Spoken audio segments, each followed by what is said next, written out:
श्लोक 72. श्रीराम नवेचे कदा ग्रंथची अर्थ काही, मुखे नाम उच्चारिता कष्ट नाही. महाघोर संसार शत्रू जिणावा, प्रभाते मनी राम चिंतित जावा. श्रीराम. समर्थांनी इथं सर्वसामान्य माणसाच्या प्रवृत्तीचा विचार केला आहे. माणूस प्रचंड स्वार्थी असतो. त्याला देहाचं महत्त्व अधिक वाटतं, म्हणून तो सतत देहाची काळजी घेतो. देहाला सांभाळण्यासाठी पैसा लागतो, म्हणून पैसे जतन करतो. या श्लोकातल्या पहिल्या चरणाचे 2 अर्थ निघतात. वेचणे या शब्दाचा अर्थ खर्च करणे, ग्रंथीचे म्हणजे स्वतःकडचं, आणि अर्थ म्हणजे पैसा. ज्यावेळी परमार्थासाठी एखादं कार्य करायचं असेल त्यावेळी त्यासाठी किती पैसे खर्च होतील, त्याची खरंच गरज आहे का, असे प्रश्न माणसाच्या मनात येतात.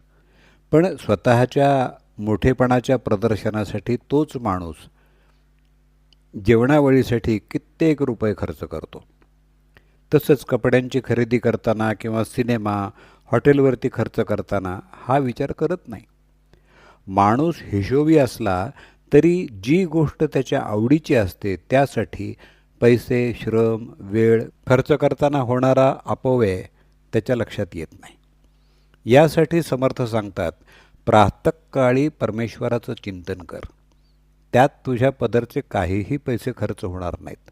उलट इतर कोणत्याही भलत्या सलत्या गोष्टीत खर्च करण्याची इच्छा कमी झाल्यामुळं वारेमाप उधळपट्टीला आळाच बसेल. एकदा एका निवृत्त माणसानं सांगितलं की निवृत्तीनंतर मला कीर्तनाची गोडी लागल्यामुळं माझा वेळही छान जाऊ लागला आणि नाटक सिनेमाचा नाद कमी झाला. तसंच ज्ञानेश्वरी, महाभारत यासारखी पुस्तकं वाचनाचा नाद लागल्यामुळं इतर गोष्टीत जाणारा पैसा आणि वेळही वाचला. दुसरा अर्थ असा की नामसाधना ही इतकी सोपी आहे की त्यासाठी मोठमोठे ग्रंथ वाचून त्याचा अर्थ समजावून घेण्याची गरज नाही. वेगवेगळ्या ग्रंथात नामसाधनेची निराळी पद्धत दिलेली असते. त्यामुळं आपला संभ्रम होण्याची शक्यता अधिक आहे. एकानं महाराजांना सांगितलं, मी सर्व वेदांत ग्रंथ वाचलेले आहेत. त्यावर महाराजांनी म्हटलं, तर मग तुम्हाला नक्कीच समाधान मिळालं असेल. त्यावर तो म्हणाला, तेवढंच काय ते मिळालं नाही. मग एवढं वाचलेल्याचा काय उपयोग झाला? आपल्याला त्या वेदांताला घेऊन काय करायचं आहे? आपण आपली भोळी भावडी भक्ती करावी, नामस्मरण करावं आणि देवाला अनन्य भावे शरण जावं. आपल्या नामसाधनेला पूरक असे ग्रंथ तेवढेच फक्त वाचावेत. जे वाचतो त्याचं मनन करावं आणि ते आचरणात आणण्याचा प्रयत्न करावा. जास्त वाचत गेलो तर खरी साधना बाजूला राहते आणि त्या वाचनाचा अभिमान वाटू लागतो. रामनाम हे अतिशय सोपं आहे.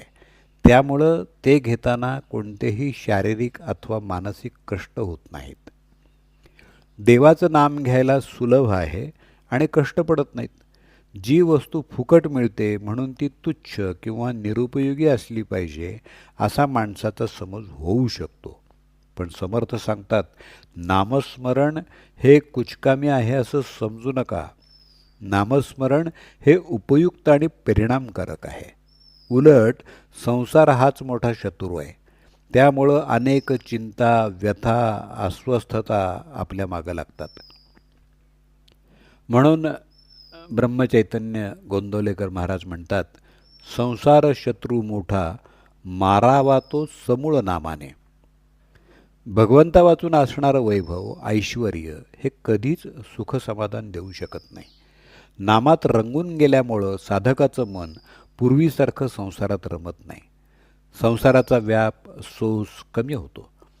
त्याच्यापुढं प्रपंचातल्या सुखसाधनेच्या गोष्टी त्याला नकोशा वाटायला लागतात. संसार हा सुखाचा एकमेव मार्ग आहे असं माणसाला वाटतं. पण संसार आणि इंद्रिय कधी धोका देतील हे सांगता येत नाही. त्यासाठी भगवंताचं नामस्मरण सातत्यानं करावं आणि त्यातच प्रापंचिक सुख शोधावं. त्यासाठी महाराज म्हणतात, दाता राम सुखाचा संसारा मान तू प्रभू सेवा. यासाठी प्रपंचाची आवड असू नये, पण कर्तव्याची आवड मात्र असावी. कर्तव्य करावेत, पण त्यात गुंतून पडू नये. संसार हा शत्रू आहे, त्याचं शत्रुत्व लक्षात न येणं यातच स्वतःचा घात आहे, आणि हे आमच्या लक्षात येत नाही. त्याचं शत्रुत्व लक्षात आलं तर त्याला प्रतिकार कसा करायचा हे ठरवता येतं. त्यासाठी रामनामाचं सतत चिंतन करावं. एका कवितेमध्ये समर्थ रामदास म्हणतात, तुला सांगतो गुज हे बीज मंत्रू, तुला सांगतो गुज हे बीज मंत्रू, जेणे निरसे थोर संसार शत्रू.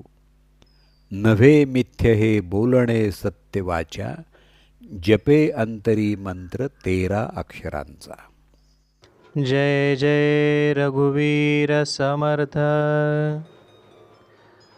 नवेचे कदा ग्रंथची अर्थ काही, मुखे नाम उच्चारिता कष्ट नाही.